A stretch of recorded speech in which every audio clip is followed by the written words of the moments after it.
Mi nombre es Pedro Gómez y voy a dar la clase hoy de tubos y líneas. ¿Por qué es importante esta clase? Pues que vea, el día a día de nosotros, todos los días nos enfrentamos a que llegan los pediatras, los internistas, los cirujanos, quien realiza algún procedimiento, por ejemplo, en cuidados intensivos o en observación de cirugía, por ejemplo, pacientes con trauma. Entonces realizan un procedimiento colocando alguna sonda, algún tubo, y nosotros debemos colaborar con ellos para ver si está bien realizado el procedimiento o no.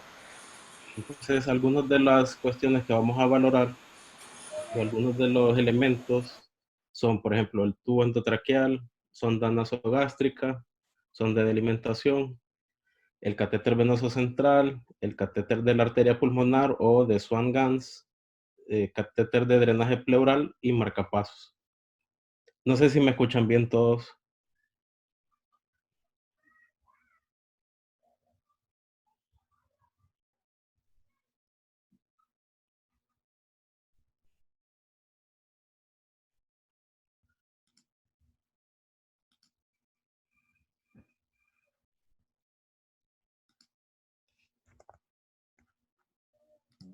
Ok, gracias.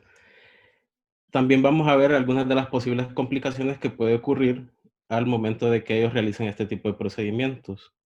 Entonces, para dar inicio, vamos a ver, por ejemplo, el tubo endotraqueal. Este tubo endotraqueal es aproximadamente de 1 centímetro de diámetro. Aquí lo pueden ver. Y tiene un balón que se insufla, ¿verdad? Para poder fijarlo. Ahora bien, es importante que nosotros sepamos de la ubicación porque puede ocurrir algunas complicaciones. Por ejemplo, debe estar colocado de 3 a 5 centímetros sobre la carina. Esto viene siendo, a ver, si logramos ubicar aquí la carina, este es un posicionamiento correcto. Aquí podemos ver la bifurcación y está colocado de 3 a 5 centímetros sobre ella. Usualmente esto es entre T5 y T7 en un 90% de la población, ahí se debe localizar. ¿Y qué indicaciones tiene este tubo? Pues en pacientes que necesitan ventilación asistida o en los pacientes que necesitamos o que los clínicos necesitan tener un control de la vía aérea, por ejemplo, en pacientes con quemaduras, ¿verdad? Que pueden llegar a tener edema de la tráquea. También cuando realizan succión o para administrar medicamentos, como en un caso de un paro cardiorrespiratorio, por ejemplo.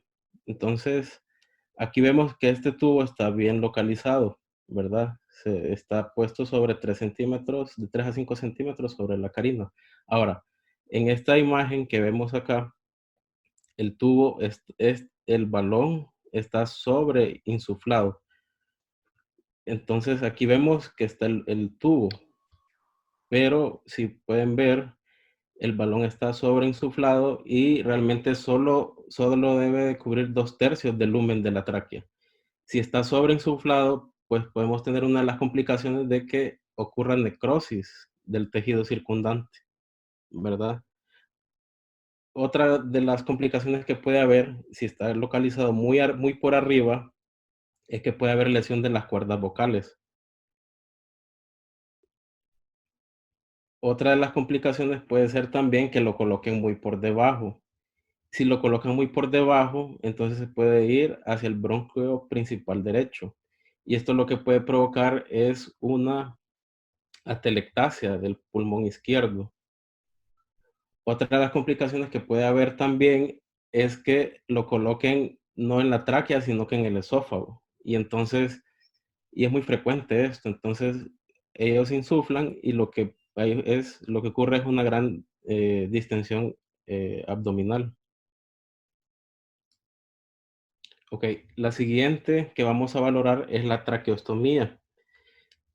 Para valorar si está bien ubicado, aquí es el punto de inserción y aquí es donde debe estar la punta. Aquí vemos la carina nuevamente. Entonces se dice que debe estar ubicado entre un punto medio entre la carina, perdón, entre la carina y el punto de inserción. Entonces ahí se debe localizar la punta del tubo, que usualmente es a nivel de T3. Aquí lo podemos ver, T1, T2, T3. Las indicaciones son también obstrucción de la vía aérea, pero que esté, o sea, que la obstrucción de la vía aérea sea superior a la laringe. Entonces, que no se puede colocar un tubo endotraqueal. O si el paciente necesita ventilación asistida por más de 21 días. Algunas de las complicaciones que podemos observar es perforación de la tráquea y habría enfisema subcutáneo, aquí arriba en la zona de inserción, o estenosis de la tráquea, que también ocurre usualmente o frecuentemente en el área de la ostomía, ¿verdad? Ok. El catéter venoso central es un catéter que tiene aproximadamente 3 milímetros de diámetro. Aquí lo pueden ver. Se puede acceder desde dos puntos. Puede ser, por ejemplo, desde la vena yugular o de la vena subclavia. Y se indica en aquellos pacientes que necesitan quimioterapia, por ejemplo, o medir la presión venosa central y monitorear el volumen sanguíneo. Entonces, debemos reconocer una buena ubicación porque también puede ocurrir, como vemos en esta imagen, que lo, lo ubicaron desde la subclavia, pero se fue por la vena yugular interna. Y este es el posicionamiento adecuado, que debe ir de la subclavia hacia la vena cava superior. Algunas de las complicaciones que puede haber es también, aparte de que se vaya, así como les mencioné, por la vena yugular interna, puede haber un hematoma en el sitio de inserción o que lo pueden colocar en la arteria en vez de la vena. También puede ocurrir el neumotórax. Por eso, después de cada uno de estos procedimientos, el clínico debe solicitar una radiografía de tórax para poder valorar si está bien colocado o no. También está escrito en la literatura que después del primer intento de tratar de ellos, de localizar, y si es una falla, o sea, si no pudieron colocarlo bien, deben tomar una placa de tórax para valorar si no hubo algún tipo de lesión, porque si no, no pueden hacer un nuevo procedimiento o colocarlo en el lado contralateral.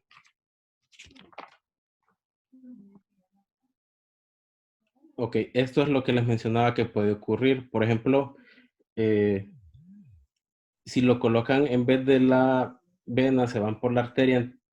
Para poder valorar esto, entonces debemos ver las clavículas. Entonces, si está en la vena, debe ir hasta el tercio proximal de la articulación externo-clavicular, ¿verdad? Si lo vemos acá, está bien colocado, pero en esta otra imagen vemos que se va un poco lateral y baja hacia la columna. Entonces ahí podemos nosotros inferir de que lo han colocado en la arteria y no en la vena.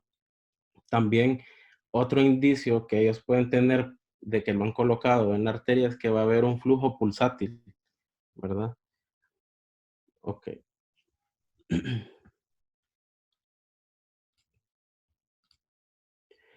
Ahora vamos a ver el PICC line o catéter central insertado periféricamente. Entonces, este es porque es colocado en la fosa antecubital y sigue a la vena axilar, subclavia y vena cava superior. Ahí debe ser el punto de colocación. Este tipo de catéter, la indicación es también para el acceso venoso prolongado, por ejemplo, para quimioterapias o en pacientes que necesitan medicamentos intravenosos que pueden dañar el vaso sanguíneo. Entonces, esto usualmente lo vemos más frecuente en los pacientes pediátricos. Entonces, hay que tener cuidado con esto porque los pediatras muy frecuentemente van a consultarnos esto, a ver si está bien colocado. Aquí pueden ver la imagen de donde viene de la vena subclavia hacia la vena cava inferior, superior, perdón. Entonces, algunas de las complicaciones son similares a las del catéter venoso central, ¿verdad? Que puede haber neumotórax, hematomas, y también en estos PICC line es frecuente que porque son muy delgados, puede haber trombosis de del lumen del catéter, entonces se puede tapar, ¿verdad?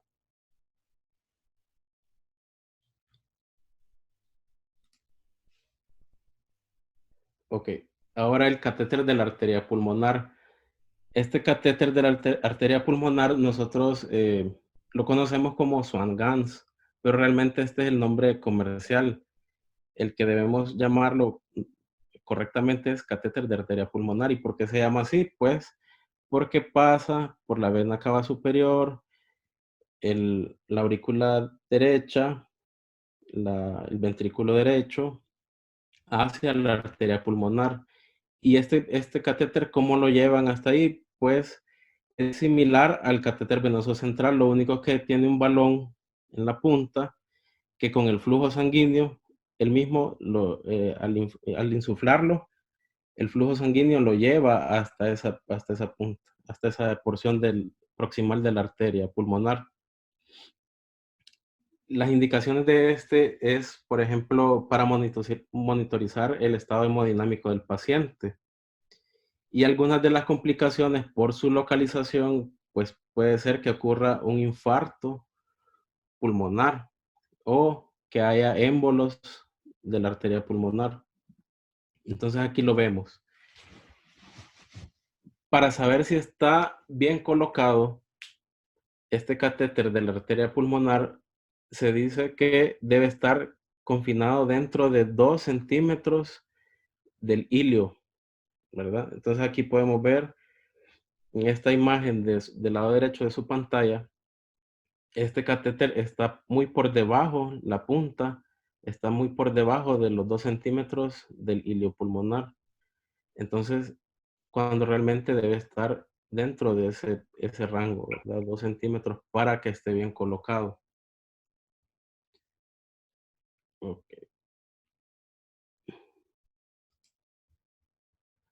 Ahora, cuando hablamos sobre el tubo endopleural, este es un tubo que se coloca en el quinto espacio intercostal en la línea media clavicular y tiene dos indicaciones básicamente, para drenar líquido o para drenar aire. Para drenar líquido, entonces se debe colocar o se recomienda que sea póstero inferior para drenar el derrame o el empiema en algún dado caso. Si es aire, o sea, si tiene el paciente un neumotórax, entonces se debe colocar antero superior en esta zona de acá. Ok. Y algunas de las complicaciones que puede haber es que esté mal colocado, ¿verdad? Así como lo ven aquí en esta imagen, en el lado izquierdo de su pantalla, este tubo endopleural trae algunos agujeros para que pueda salir el gas o el líquido. Entonces, en este caso, lo colocaron mal y quedó en el tejido eh, celular subcutáneo, uno de los agujeros. Entonces, esto lo que puede predisponer es que hay algún enfisema subcutáneo. Asimismo, en la radiografía vemos que está como angulado el tubo. Esto también puede provocar algún tipo de hemorragia. Si se lesiona, por ejemplo, la arteria intercostal, entonces una de las complicaciones de esto es la hemorragia. Ahora bien,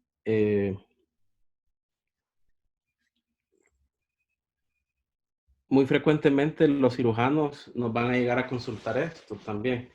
Otra cosa que puede ocurrir es que lo coloquen en la cisura, ¿verdad? Aquí lo pueden ver, aquí está la línea imaginaria de la cisura que separa el lóbulo superior e inferior del pulmón.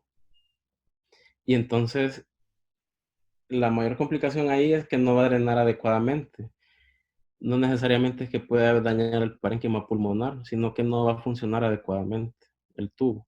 Entonces lo vamos a sospechar cuando en una rayos X anteroposterior lo veamos en esta disposición y en la lateral se vea medialmente, ¿verdad? Entonces ahí podemos sospechar de que está colocado en la cisura.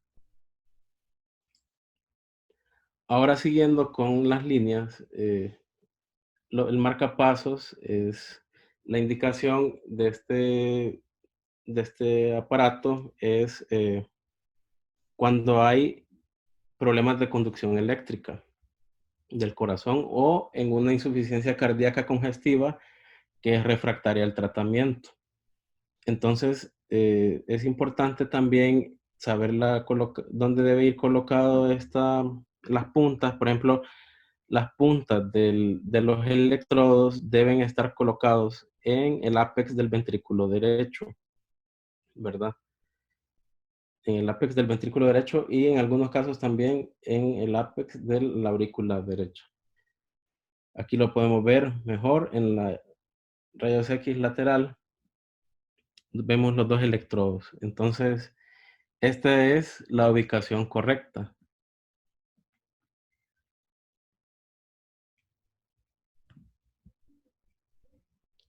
Esta es la ubicación correcta. Ahora también, también puede haber un problema y es que una de las complicaciones es que uno de los electrodos se puede fracturar.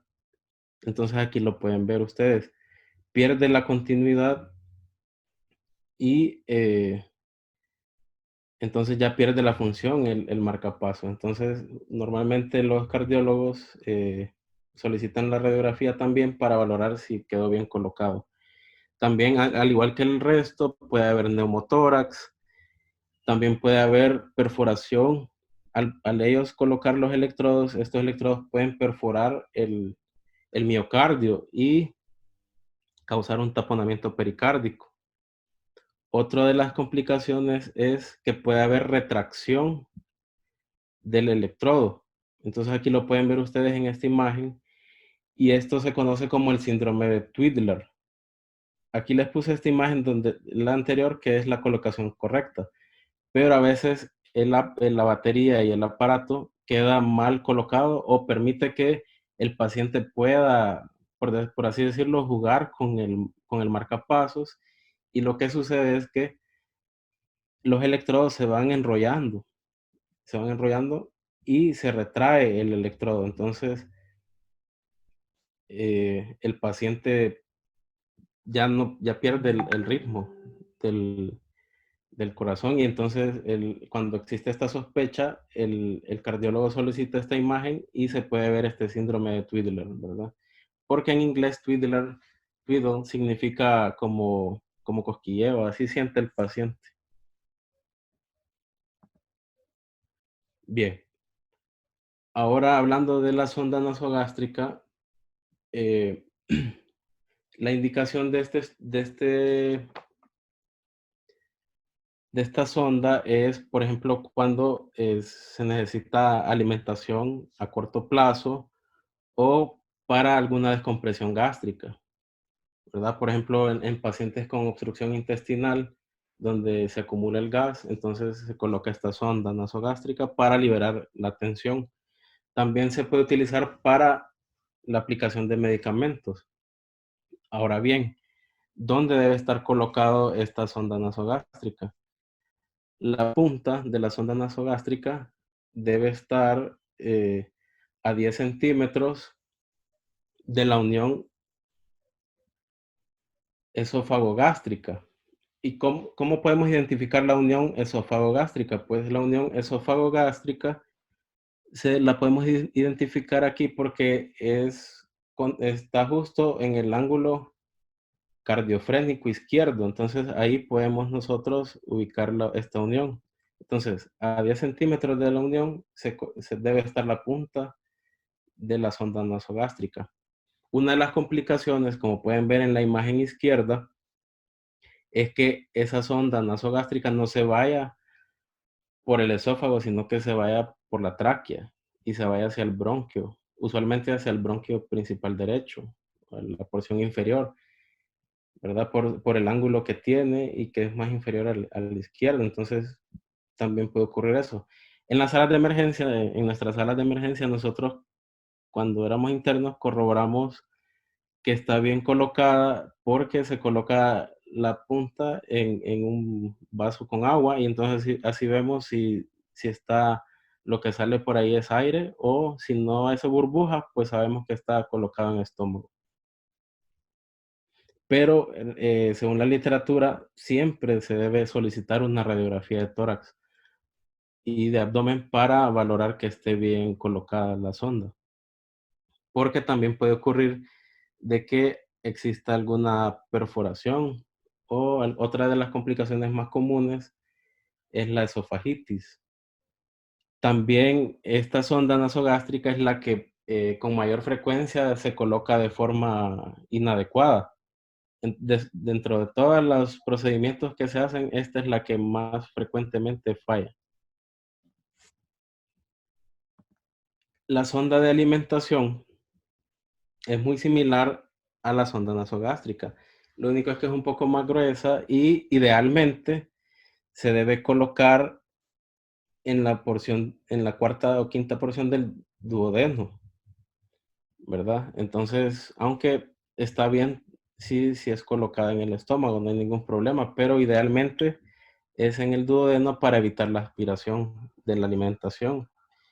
Y las complicaciones también es similar a la anterior, que puede haber perforación, se puede ir al bronquio principal derecho. Y aquí en esta imagen podemos ver algo fatal que puede ocurrir y es que lo colocaron, o sea, se fue por pulmón, por tráquea, perforó el parénquima pulmonar y aquí ven que está como enrollado en el espacio eh, pleural. Entonces, es una de las complicaciones muy frecuentes que también puede ocurrir. Entonces, principalmente estas son los tubos y líneas que vamos a ver. Esto no excluye que existan otros, pero en nuestro medio estos son los más frecuentes. Esta es la literatura consultada, es de Learning Radiology, de William Herring, la edición 2016.